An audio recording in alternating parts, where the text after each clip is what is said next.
those things. Right. True, one thing I do want to point out, though, is that hitting the Gordo back is actually kind of tough for a character like Byleth. I was about to have very wide arcs on their hitboxes, right? You see the forward air and back air, pretty much just a straight shot. Yeah, the range is great, but is it going to be able to swat the Gordo out of the air? And also against tether recoveries, the straight up Gordo, just falling down is actually really good as an edge guard. Yeah, you have to be really grounded, but man, this man is going off the bat. This is one of the big things being a heavy.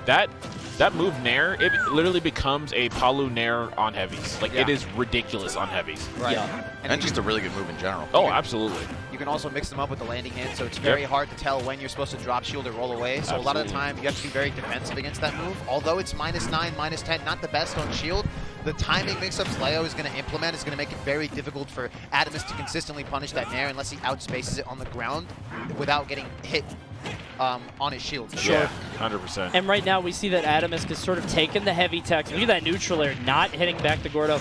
Atomsk took the heavy techs. He's now at 135, which is really exactly where he wants to be, because at this point, everything he gets now is kind of gravy. Yep. Leo's going to have to land that final killing blow.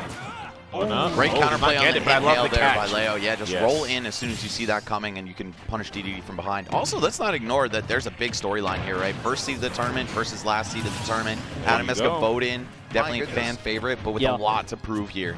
Yeah, doing great stuff here. I love just the catches we've seen thus far from Atomsk.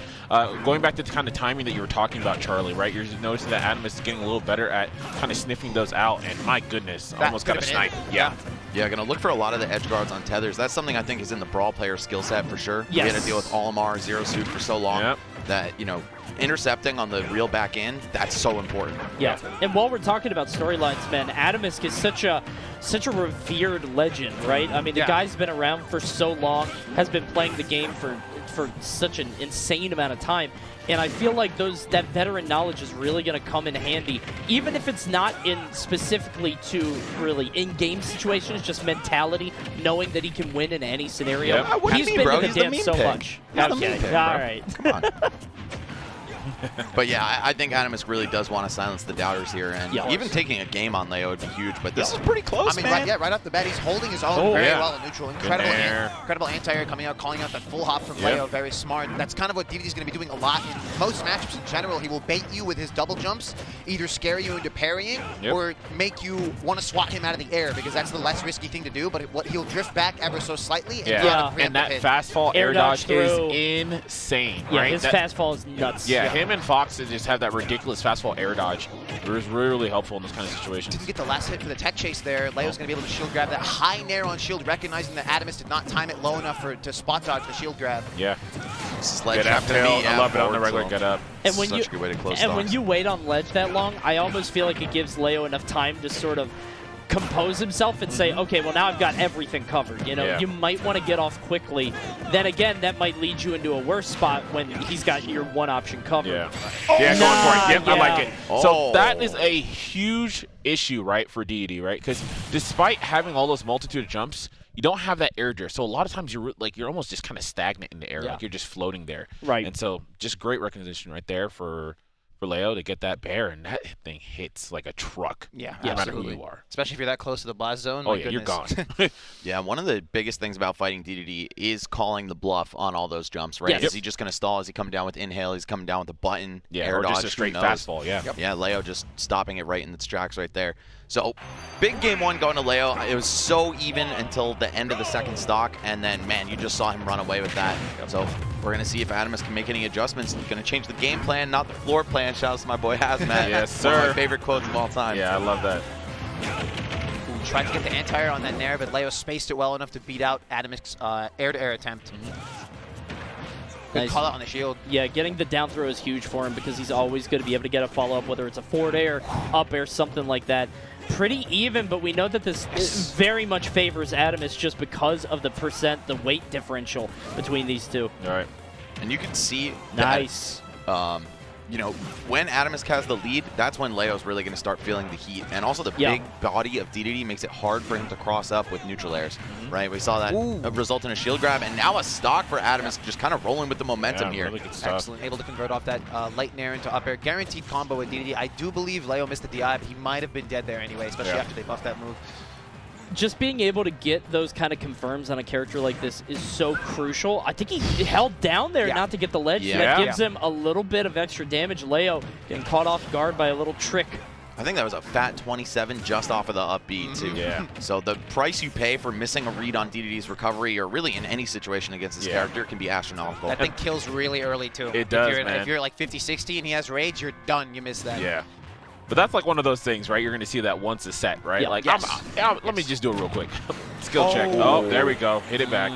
Hit it right back into him. He did get some damage, so the trade wasn't that bad. I mean, getting Byleth up to 42 when you're super heavy like this, not terrible. Yeah. But obviously you want to hold on to that stock as long as possible. And it was very smart from Leo to the way he positioned himself, because if he was any closer, he would have got hit by the hammer, which would have hit him into the Gordo and kept him from hitting it back. Yeah. So good spacing from him, very aware of that. Yeah. So I really like the selection there from Leo, right? Going for the Nair into dash attack at low percent so he can get another tech chase, get him on the side of the stage, and then he was looking for upbeat potentially get him off. Jeez, that Wow. short hop in What a it. call. Yeah, That was so sick. nuts. that looked very pretty. Like, he knew he crossed him up, so he just went for that instead to call either that'll cover the jump, that'll cover the spot dodge, and that'll cover the shield. Yeah. Very nice. Excellent delayed reel in there by Leo, just making sure to avoid the Gordo. That's the counterplay to that. Of course, Atomsk is going to be looking to hit him out of his recovery as much as possible, but you can still get a little crafty with Byleth, especially due to the length of the tether. Yeah. They're not going to be sweet spot. I will say, I feel like the longer sets go, certainly, but the longer games go, too, the more strong Leo looks, right? I feel like he is just so adaptable. He just seems to learn so much on the fly from game to game. Yeah. And I feel like Atomsk not getting this stock off now, the fact that we have 2 left, sort of, it doesn't bode well for him. Nice. Oh, the Excellent snipe. punish, I yeah. like it. Air dodge back to Yep. the stage from deep. It's not going to go unpunished against a character Absolutely. like Byleth. Wow! Okay. Okay. Kind of gaming now. That Hold was up. incredible. That the Very short great hop, catch. the short hop to bait the jump from Leo, and Yep. the perfectly spaced up smash. Beautiful stuff from Atomsk, keeping this very even right now. That was beautiful. Both of them took on those reads they saw from game 1, right? Both Byleth going to the side of the stage, and then, of course, for the short hop nairs that we've been seeing coming out of Leo. But here he comes. Here comes No Atomsk. jump? Okay. Yeah, he's running with the momentum, goes for the ledge guard. Unfortunately, though, he does give up stage positioning, and now he's in the corner against Byleth. Kind of scary. He's trying to reverse it with a back throw, but he can't get his hands on him. Now, under normal circumstances, I believe that shield grab would have hit, but the down throw back Yeah. air. Wow. 102? You saw Atomsk hesitate just ever so slightly on a grab punish right there. Yeah. Cost him everything. Dedede's grab is also a little bit slower than normal. Yeah. The standing grab, so if you miss the space or miss the timing on an aerial slightly, also Byleth's up close fair, not great on shield. Dedede's shield grab is not as generous as other characters in situations like that, so It seems like Atomsk is just getting cornered, and he's stuck there. I mean, there he died at 108, and a lot of his kills are coming off the top. I mean, we saw the neutral air into the up air. Probably just needs to try to hold in the middle as much as possible. I know that's a tough ask for a character that lacks this much mobility, but being stuck in the corner against Leo just seems to be a death sentence. Oh, 100%. turn on up tilt was very smart, calling out the shield on the platform with the inhale. Oh, that platform pressure is so crazy. Oh. Byleth's up air, one of the best in the game. Yeah. Yeah, it's an incredible juggle tool, just a giant disjoint. Yeah, that they swing at absolutely. you. All right, Leo on the verge of closing the set out here. Pretty good start to the first stock. Oh, man, the tech chase, the 4 techs off of that neutral air. Just so dangerous. Oh, yeah, that could have been it. I think Leo might have been a little bit too slow there, or Atomsk, I think, DI'd in to avoid the up B. One of the two. Yeah, very surprising. I thought that was it. Side here, ledge trap. Oh, no. I like how Atomsk noticed that he jumped right over the Yeah, Gordo, so good he cross. dashed forward to try to corner him. Yeah, That'll be very it, smart yeah. play, but And still gets it by the up air. You can see less and less stuff working, right? Like, the Gordos aren't really landing as much. He's not able to get the grabs. The inhales are getting rolled through all the time. He jumped past that inhale there on reaction. He's also maneuvering around the Gordos very, like, a lot more sneakily. Yeah. Yep. Yeah, like you said, Coney, the longer the set goes, the less those tricks are going to work from Atomsk. Yep. And I think you just see Leo adapting in real time here. That said, it's still very close. Dedede, ton of course. kill Yeah, of power course. at his disposal. Yeah, absolutely. Absolutely. And Atomsk, it's not, he can definitely adapt. You know, change up the timing on the Gordos, do them from different ranges. You know, it's nowhere near. My He God. can still do this. No question. And I think if it was any player other than Leo, I would actually favor Atomsk in these kind of situations. True. But when it comes to landing the kill, to securing it, I mean, he's the most clutch player on the planet, right? I feel like Leo is just so difficult to go into these high percent scrambles with. You can see Atomsk desperately trying to get a back air, but Leo's not swinging. Yeah, can I just say I appreciate Oh, my goodness, I appreciate all of that. Like, I just love these guys are always just going at each other. The entire time. Atomsk dashed all the way across stage for him. Got that planking from Leo. He's so good at stalling out on the ledge. And Byleth really has tools for that. Again, the tech chase, man. Wasn't able to get the up B. I feel like he thought he landed in front of him in that situation. Yeah.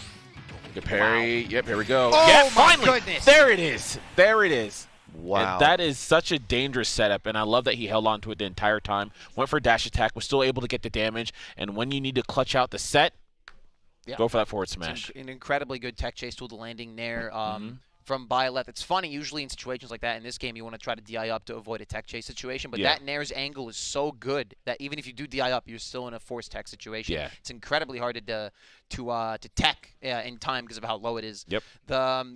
The best way to try to get out of that is to DI down and tech as soon as possible to give Byleth like as little time as possible instead of the forward smash. Yep. But like it's just so difficult to react to. Yeah. And they can mix up the timing on it too. It's just very, very and Leo's been doing that the whole set too. Yep. So very good stuff from him. Losing your stock that early on Dedede is just like it's crazy. You just don't think about it. You can't win at that point because the character is designed to try to live to to such high percents. But 52 here he died. Yeah. The hit was at 52. Earlier it was at 108, and there that forward smash I didn't catch the percent, but I know it was sub 100. Oh yeah, no, it was definitely low. And I love, Charlie, that you pointed out that even when you go ahead and DI up, it still can result in a forced tech situation, right? Yeah. You and can't that's do the anything thing. else. Exactly, because a lot of times people don't know that. So they finally think, okay, I'm just going to DI that way. And I actually think that's what happened to Atomsk. I think that he tried to DI up and then still gets hit by the forward smash. He probably thought he was going to be okay, but nope. Not in that case. Not right here, right here. 61% for the Nair. Yeah, dude. Yeah, it's ridiculous. God forbid you miss a tech against the Nair, right? We're talking about how good of a tech chase tool it is to set up those knockdowns. But, man, if your opponent misses the timing, which is kind of tricky because not only is it a multi-hit, but there's also a landing hitbox, they're just going to die. Oh, that's your soul, bro. Yeah. Like, you just get deleted. It's ridiculous. Man. Yeah, that just seems very difficult. We'll see how Atomsk continues to fare. Of course, it's group play, so it's round robin. Everybody's going to play everybody else, so it's not like he's out just yet. Leo, I think, is obviously the favorite to win the whole thing, first seed, and going up against the last seed, but still keeping it super competitive. I mean, those matches were not total blowouts, so there's a lot more to be seen. They got a little bit more rough as the set went on, but still, I think Byleth also benefits from this kind of underplayed character bonus that you see Dedede get, right? It's like, who knows the Byleth matchup, especially at the level of MkLeo? Sure. Probably maybe 10 people in the world. Yeah, right? Yeah, no, absolutely. It's hard to tell. Like sometimes you don't know how safe her moves are or their moves are up close for Byleth. It's hard to tell exactly like what you can shield grab, what you can't, how much lag something has. So of course it's going to be difficult to like in those situations to feel that out and like take the risk of, okay, can I grab this? Can I punish this? And if you can't, you could die at like 60 from like a spot dodge nair, tech chase F smash or something. Yeah, no, absolutely. But hey, man, I mean, obviously a really incredible set. I mean, shout outs to our partners for making this thing possible in the first place, right? HyperX, man, partnering up with Ultimate Summit 3. Guys, go ahead and head over to bts.gg/HyperX. You can go ahead and enter the code BTS HX Buds and get 25% off the HyperX earbuds, man. They're pretty godlike. I love them. The promo ends at August 30th. Of course, it's US only, and restrictions do apply. And last but not least, of course, Hitbox, makers of the Smashbox.